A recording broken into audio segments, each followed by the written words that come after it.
السلام عليكم، ازيكم يا احلى بنات؟ يا رب تكونوا بألف خير وألف صحة. أنا معاكم هالة من قناة لولو لايف ستايل، والنهاردة جاية أتكلم. كنت آخر فيديو تقريبا كنت عاملاه قلت لكم إن احنا هنعمل سلسلة جديدة اسمها صحتي. أنا قررت أغير اسمها، أنا هسميها حبي نفسك. اسم أحلى. لازم تهتمي شوية بنفسك، تحافظي على صحتك، تحافظي على رشاقتك، تحافظي على جمالك، تحافظي على صلاتك، تحافظي على كل حاجة بتخصك. لازم تحبي نفسك، تدي لنفسك جزء من الوقت اللي انتي بتقضيه. كل الناس بتقضي وقت مع اولادك، مع جوزك، مع مامتك، مع اخواتك، في شغلك، في دراستك، في بيتك، تهتمي بكل الناس وبشغل حياتهم كلها. فلازم تهتمي بنفسك اللي هي بتعمل كل الحاجات دي، لانك انت لو ما اهتمتيش بيها مش هتقدري تعملي اي حاجه من اللي احنا قلنا عليه. حبي نفسك، love yourself، اللي هي السلسله دي هنبتدي بيها من الصحه. يمكن الماسكات بقى والجمال والكلام ده كله والميك اب والحاجات دي كلها هنخليها في سلسله جمالك. السلسله دي انا مقصره فيها جدا جدا. انا تقريبا كل الافورت بديه في بيتي جنتي هو اللي بدي فيه قوي يعني. فانا عارفه ان في حاجات تانية مقصره فيها، ومامي لاول مره تقريبا طنشتها خالص، مع اني والله في فيديوهات صورتها بس ما نزلتهاش. فمش عارفه اذا كانت موجوده ولا اتمسحت ولا ايه ظروفها يعني. هشوف، ولو مش موجوده هصورها من تاني وهنزلها كل الامهات. بس انا النهارده جايه اتكلم في السلسله الجديده اللي احنا استحدثناها، اللي هي هنسميها حبي نفسك او love yourself. السلسله دي هنبتدي فيها نتكلم عن الصحه. كل الناس اللي عندها اي امراض هتكلم في حدود الحاجات اللي انا اعرفها واللي انا هرجع فيها للدكتور. انا عندي 2 دكاتره في بيتي، فهرجع لهم طبعا واسالهم واستفسر منهم الاول في كل حاجه، وبعدين هاجي انقل لكم الحاجات دي وهنمشي نغير شويه اسلوب حياتنا، نغير شويه عاداتنا في الاكل واللي احنا بنعمله.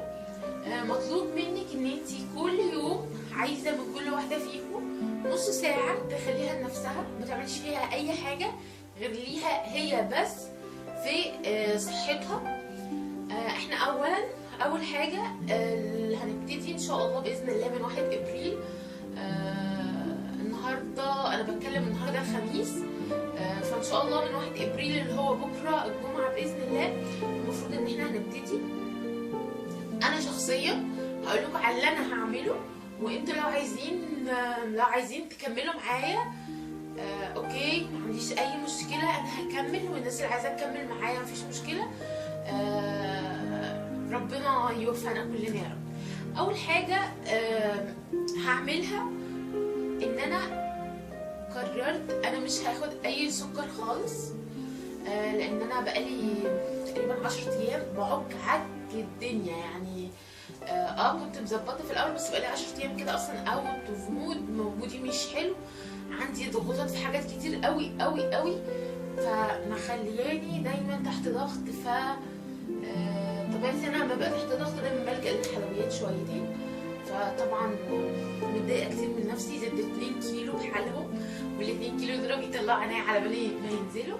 فاللي انا هعمله ان انا همنع السكر، يعني الناس اللي مش هتقدر، انا يمكن اتعودت ان انا ممكن امنع السكر دي بسهوله، ببدله دايما بسكر دايت، اي سكر فاكهه يكون خالي من الاسبرتام. ده اللي انا بعمله. الناس اللي مش هتقدر تتعود على سكر الدايت هتعمل ايه؟ لو انتي بتاخدي 4 معالق هتمشي اول اسبوع على 3 معالق، تاني اسبوع على معلقتين، تالت اسبوع على معلقه، رابع اسبوع هتلاقي نفسك خلاص ممكن تاخدي نص معلقه سكر وممكن ما تاخديهاش. بس حته ان انتي ما تاخديش سكر خالص دي هتقعدي شويه، ممكن تفضلي على المعلقه دي اسبوعين وبعد كده اسبوعين على نص معلقه، وبعدين ممكن تشيلي النص معلقه خالص، مش هيبقى بالنسبه لك في مشكله. فابتدي بالتدريج، ما تقفشيش قوي على نفسك عشان ما تزهقيش ويجيلك اكتئاب وتقولي انا هسيب الدايت. فبالنسبه لبند السكر، اول حاجه انا عن نفسي هشيله واستبدل بداله اللي هو السكر الدايت او عسل النحل. بس برضو عسل النحل مقنن، يعني ليكي معلقتين بس في اليوم زي السكر، بس عسل النحل بيحلي اكتر من السكر، فما تقدريش تاخدي المعلقتين في كوبايه واحده، يعني ممكن تاخدي نص معلقه على الكوبايه. فانا ما بحبش طعم عسل النحل على الحاجه اصلا، انا باخدها معلقه بالعافيه كده اللي هي على الريق يعني. لكن غير كده ما بحبش اصلا العسل، انا بطبيعتي مش بحبه، او بلاش مش بحبه، هو ما بيحبنيش. فانا ده اول حاجه هعملها، ان انا هشيل السكر استبدله بالحاجتين دول. تاني حاجه الملح، انا طبيعه الحال بتاعتي في اكلي من يوم ما ابتديت اتعلم اعمل اكل، وانا طول عمري من وانا في بيت بابايا ان انا دايما الناس ملحك قليل، ودايما الزيت والسمنه بتوعي قليلين. فالملح هقلله كمان بزياده، خاصه لان الملح اولا بيخلي جسمك يحبس الميه جواه، فبتلاقي نفسك مش تخينه، بس جسمك ووشك منفخين، ايدك بتورم، رجلك بتورم، ده من الملح.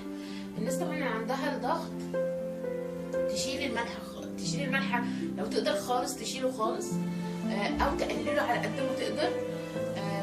بلاش المخللات، بلاش الزيتون المخلل بقى، مش المخلل اللي هو يعني اللفت والجزر، لا، والزيتون والليمون والخيار وكل الكلام ده نلغيه خالص، نشيله خالص. ده لاصحاب الضغط، وانا شخصيا من الناس اللي ممكن مش ضغطي بيعلى، انا طبيعي ضغطي بيوطى، بس لما بتضايق بيعلى، وده الطبيعي بتاع البشر. بس برضه لو انا ظابطه الدنيا مش هيعلى قوي كده. فتاني نقطه اللي هي الملح، انا هقلل الملح على قد ما اقدر. هعمل لي اكل يعني الاكل بتاع البيت هاخد منه طبق ليا انا يكون ملح قليل، وبعد كده هما اروح مزوده لهم الملح شويه في الاكل. ده بالنسبه للملح. الطماطم مش هاخد اكتر من طماطميه واحده في السلطه، لاني برضو ملحها عاليه. عندك برضو المانجا هتطلع بعد شويه، فنرحم نفسنا منها شويه. الموالح نخفها عشان برضو بتأثر ان بتحبس الميه وضغطنا بيعلى منها. فده بالنسبه للجزء بتاع السكر. والجزء بتاع الملح بالنسبه للعيش، مش هاكل عيش فينو، مش هاكل بقسماط، مش هاكل العيش الشامي او اللي هو عيش الصاج، ده اللي احنا بنعمله في البيت، برضو مش هاكله. عندي حلين، يا اما اكل العيش البلدي بتاعنا برده، يا اما تاكلي العيش اللي هو البني، اللي هو بيبقى هو انتوا بتلاقوه اللي هو زي التوست بتاع الرجيم، اللي هو بيبقى لونه براون ده. وفي عيش برضو هو شبه العيش الشامي كده بس لونه بني، برضو ده كويس جدا، تقدروا تاكلوه. الناس اللي مش عايزه تكلفه، العيش البلدي بتاعنا ده اللي هو ابو حصى ده، وطوب اللي بناكله بالحصى بتاعه ده كويس جدا على فكره. في يعني في السعرات الحراريه بتاعته ارحم من العيش الفينو. لو انت عندك خلق وعندك وقت ان انت تعملي عيش في البيت، هنزل لكم ابقى الطريقه في مره بتاعت العيش ده بتاع الرجيم تعمليه ازاي في البيت. دي بالنسبه لثالث نقطه، وهي العيش. بالنسبه لمنتجات الالبان، ممنوع الجبنه الرومي، ممنوع الجبنه النستو، ممنوع اي انواع الجبنه غير الجبنه البيضاء. والجبنه البيضاء اللي هي مثلا هي بتبقى براميلي وتلاجة والكلام ده وفته، برضو دي يعني لو كلتي مثلا هنقول ايه، لو كلتي كيلو جبنه قريش، في نفس الكيلو بتاع الجبنه القريش في نفس السعرات الحراريه اللي في نص كيلو جبنه من اي نوع تاني، مثلا زي الجبنه التلاجة او الجبنه البراميلي. فدايما خليكي في الاختيار الاحسن اللي فيها فايده اكتر، اللي مفيهاش اي مواد حافظه، اللي بتبقي عارفه مصدرها، اللي انت ممكن تعمليها اصلا في البيت. الجبنه القريش، ففي منتجات الالبان هاخد الجبنه القريش بدل الالبان التانيه. وبالنسبه للزبادي هعمله في البيت، انا بعرف اعمله في البيت وبشيل وشه وبالنسبه للبن عادي، الناس اللي بتشرب اللي هي لبن اللبان العادي، هنغليه ونشيل القشطه ونحطه نغليه ونحطه في التلاجة ونشيل الوش بتاعه. ونيجي ممكن يعني يبقى فيه حبه قشطه بس صغننين جدا، بتبقى حاجه كده زي الورقه كده من فوق، مش بتبقى حاجه ليها سمك يعني. برضو ممكن تاني تسخنيه وتسيبيه يبرد وتشيل الوش الرفيع اللي بيبقى موجود. طبعا الناس اللي بتاكل الزبادي بتاع اللي هو الزهاينه ونسله والكلام ده كله، والالبان بتاعت الالبان اللي هي المعلبات دي اوريدي عندها الحل سهل ان هي تجيب الحاجه زيرو فات، فتبقى خاليه من اي دهون. ده بالنسبه للالبان وبالنسبه للعيش وبالنسبه للملح وبالنسبه للسكر. تقريبا كده ما يعتبر خلاص ما فيش حاجه غير هو الزيت والسمنه. حاولي على قد ما تقدري، لو بتطبخي معلقه سمنه خليها نص معلقه. لو انتي مثلا السمنه لو انتي عندك زبده بتسيحيها سمنه، بلاش تسيحيها استخدميها زبده وحطي معاها نقطتين زيت، بتبقى ارحم، لان الزبده كده بيبقى فيها لبن فبيتبخر فبتبقى نسبه الدسم اقل شويه. ده بالنسبه اللي هي العناوين الرئيسيه بتاعه النظام اللي انا همشي عليه، مش نظام محدد. ما بحبش اللي هو كلي خياره كلي طماطمايه، ما بحبش الكلام ده. ظروف بيتنا وظروفنا واللي عاملينه في البيت هو اللي بناكله، بس الفرق ان احنا بنطبخه ازاي. يمكن ده اتكلمت معاكم عليه في فيديو قبل كده، انتي بتطبخي الحاجه ازاي هي دي اللي بتفرق. ده كده طبعا قبل كل اللي انا بعمله ده اي حاجه فاست فود جانك فود ممنوع، اي اكل من بره ممنوع، الحلويات ممنوع، الشوكولاتات ممنوع، الشيبسي ممنوع، البيبسي ممنوع، اي حاجه، حتى البسكوت الدايجستيف ممنوع. ما تاكليش اي حاجه من بره، انتي ما بتعرفيش اولا هم حاطين فيها ايه او مش حاطين فيها ايه. الحاجه اللي انتي عايزاها ممكن انتي تعمليها. طبعا النت واليوتيوب دلوقتي ما خلوش حاجه مش معموله، والبرامج اللي في التلفزيون تقريبا كل قناه عليها برنامجين 3 طبخ يعني. ففي برامج بتعمل الحاجات بتاعه الدايت. فده تقريبا الستيبس اللي انا همشي عليها اول اسبوع. مش هحرم قوي العيش، لسه مش هقننه قوي اقول لك لا 3 معالق رز او 4 معالق مكرونه. حاولي ان انت مثلا بتاكلي رغيف عيش، خليه في اول اسبوع رغيف الا ربع. بتاكلي طبق رز قللي منه 3 معالق رز. بتاكلي مثلا طبق مكرونه قللي برده منه 3 معالق مكرونه. شويه بشويه هتلاقي ده فرق معاكي، حاجات صغيره بس هتلاقيها فرقت. شويه بشويه هتلاقي الدنيا فرقت معاكي، اتظبطت معاكي كتير.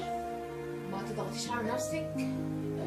طبعا في بقى اللي هي الشاي الاخضر ضروري جدا ان انتوا تشربوه، هيفرق جدا في وشكم.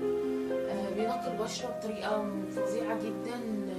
الميه بالليمون بصراحه بتشيل كل السموم اللي في الجسم وبتعدي نضاره للوش، وهو اصلا بيعمل شويه ليمون بيعمل سد للنفس او مش بيخلي عندك شهيه قوي في الاكل. الجنزبيل والقرفه من الحاجات الحلوه جدا، اولا في ان هي بتعلي الحرق، ثانيا ان هي بتعلي المناعه كويس قوي. الناس اللي هي عندها امراض مناعيه او مناعتها ضعيفه عليهم القرفه والجنزبيل، الاثنين حلوين جدا جدا جدا. الكمون والليمون الاثنين مع بعض مش بيخلي الكمون عامه مش بيخلي في بطنك لا فيها انتفاخات ولا فيها غازات، فبيريح بطنك، فما بتلاقيش، بيظبط الهضم شويه، فبتلاقي بطنك مرتاحه. هو مش بينزل الكرش قد ما بيخلي بطنك مرتاحه، فما بتبقاش بطنك مشدوده، الدنيا بتهدى معاكي احسن. ده كل الحاجات اللي انا قدرت اقول لكم عليها او اللي انا فاكراها وعارفاها اللي انا همشي عليها دلوقتي الفتره دي. تاني نقطه لازم تعمليها نص ساعه لو انت طلبتها منكم. النص ساعه دي اللي هي نعمل فيها ايه؟ اللي هي لازم نعمل فيها رياضه ايا كانت ايه هي الرياضه. لو انت ام كبيره يعني حد مثلا عندك اولاد كبار ممكن مش بتقدري تمشي، مش هتقدري تلعبي رياضه مثلا، مش هتقدري ترقصي، مش هتقدري تعملي الحاجه دي. خليكي بعد كل صلاه امشي، مش بلاش بعد كل صلاه، خلي بعد فردين 2 في اليوم. مثلا بعد ممكن الصبح عشان بتبقي لسه فيكي حبه صحه شويه، ومثلا بعد المغرب قبل ما بتبقي خلاص قربتي تفيصي خالص ومش قادره تتحركي، امشي الصبح بعد ما تصلي مثلا الفجر، امشي ربع ساعه في البيت جوه البيت، بس نمشيها بهمه شويه. وبرده المغرب نعمل نفس الكلام، وانتي بقى بتسبحي بتستغفري وانتي ماشيه مثلا، ممكن تبقي مشغله قران وبترددي وراه، هتبقى حلوه.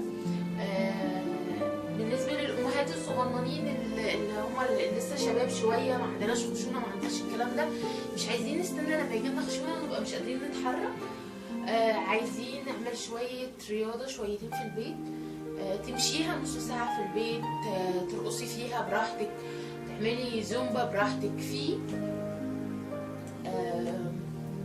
في قناه على اليوتيوب اسمها هيلث جود 24/7. القناة دي هي لحد، انا مش فاكرة بنت اسمها ايه، مش قادرة افتكر، بس هي بنت هندية، فيها كل يعني اللي هو الورك اوت، من اول ما انت بتبقي حد لسه مبتدئ لحد ما حد بيبقى عنده فتنس عالي قوي بيقدر يعمل اي حاجة. فهتلاقي فيها تقريبا، هي كل فيديو بتاعها تقريبا نص ساعة، وهي ده المطلوب. اعملي وافتحيها واعملي وراها. الرياضة دي هتفرق معاكي في جسمك وفي صحتك، هتفرق معاكي جدا جدا جدا. اهم حاجة هوريكم كده حاجة، اهم حاجة وانتي بتعملي الرياضة لازم تبقي لابسة حاجات اقطان، عشان تعملي الرياضة دي مطلوب منك ان انتي تشوفي لنا عندك في الدولاب يا اما حاجه تي شيرت كده ده بكم عادي قطن، هيريحك جدا. الاقطان في الرياضه بتريح قوي، خاصه لما في جسمك من فوق عليكي من فوق يعني. ولو البنطلون مثلا في الاسترتشات بقى اللي هي في منها اقطان في سنه ليكرا كده، حلوه برضو. او لو انتي مش بتستحملي يعني اللي هي مثلا لو بنوته وعايشه في بيت معاكي اخوات صبيان ومش هتعرفي تلبسي مثلا باديهات كات، ممكن تجيبي حاجه زي كده بكم وتلبسيها على اي ستريتش موجود عندك، قطن او لاميه مش مشكله، وتشتغلي بيها. وممكن لو بقى الناس بالنسبه لها عادي الدنيا يعني بيس، ما فيش مشكله ان هي تلبس قطات في البيت والكلام ده برضو بادي كده قطن، كله قطن، تلبسيه وتشتغلي برضو وتعملي رياضه بيه. وممكن بقى الاسترتشات في ده اللي هو اللاميل عادي اللي مستحيل كلنا عارفينه كان من زمان قوي، او ان انت تجيبي الاسترتشات اللي قلت لك عليها اقطان تستخدموها تلعبوا بيها الرياضه. دي اهم حاجه عشان لما تعرقي جسمك يعني يبقى في حاجه بتمتص العرق ده، ما تحسيش ان العرق ده لما تخلصي بياكل في جسمك. حاولي تلبسي كوتشي في رجليكي وانت بتشتغلي، عشان اولا ما يبقاش تاثير الحركه على الركبه مباشر، هيبقى مثلا صدامك بالارض مش على كعب رجلك فهيأثر مثلا على ركبتك، هيبقى الكوتشي هياخد الصدمه شويه بتاعه الارض فهيريح معاكي، هتفرق معاكي شويتين. فحاولوا على قد ما تقدروا ان الحاجات دي تكون موجوده. لازم تبقى معاكي. بالنسبه للناس اللي هي ممكن مثلا تبقى عايزه تقوي دراعاتها شويه او مش تقوي يعني دراعاتها مليانه، خلي معاكي الازازتين اللي هما الميه عارفين الميه المعدنيه مش في ازاز صغيره بتتباع تقريبا 65 كده جزء من اللتر، دي امليها ميه وخديهم هما الاثنين تشتغلي بيهم على دراعاتك. الناس اللي محتاجه ان دراعاتها تنزل، مش محتاجه ان هي تشيل اوزان، محتاجه تشيل حاجات خفيفه وتعمل اعداد كتيره، يعني مش تشيلي 5 كيلو، لا شيلي كيلو واعملي بيه 100 عده او 200 عده عشان خاطر تخسسي الدراع بتاعك. لكن لو انت عايزه تعملي عضل تبقي يعني عندك عضلات كده كتيره قوي، لا هتشيلي وزن مش هتعملي بيه اعداد كتيره، يعني هتشيلي مثلا 5 كيلو هتعملي بيهم 50 عده. فده الفرق بين الاثنين. ده كان اول اسبوع. ان شاء الله الاسبوع الجاي يوم الخميس الجاي زي النهارده 8/4 هوزن وهقول لكم انا خسيت قد ايه في الاسبوع ده، وهقول لكم هعمل ايه الاسبوع اللي بعديه، حاجه بقى جديده انا جربتها برضه هقول لكم عليها. يا رب يا بنات يكون الفيديو عجبكم. ما تنسوش تعملوا 3 حاجات: شير، لايك، سبسكرايب، واي حاجه عايزينها سيبوها لي تحت في الكومنتات. واشوفكم على خير والسلام عليكم.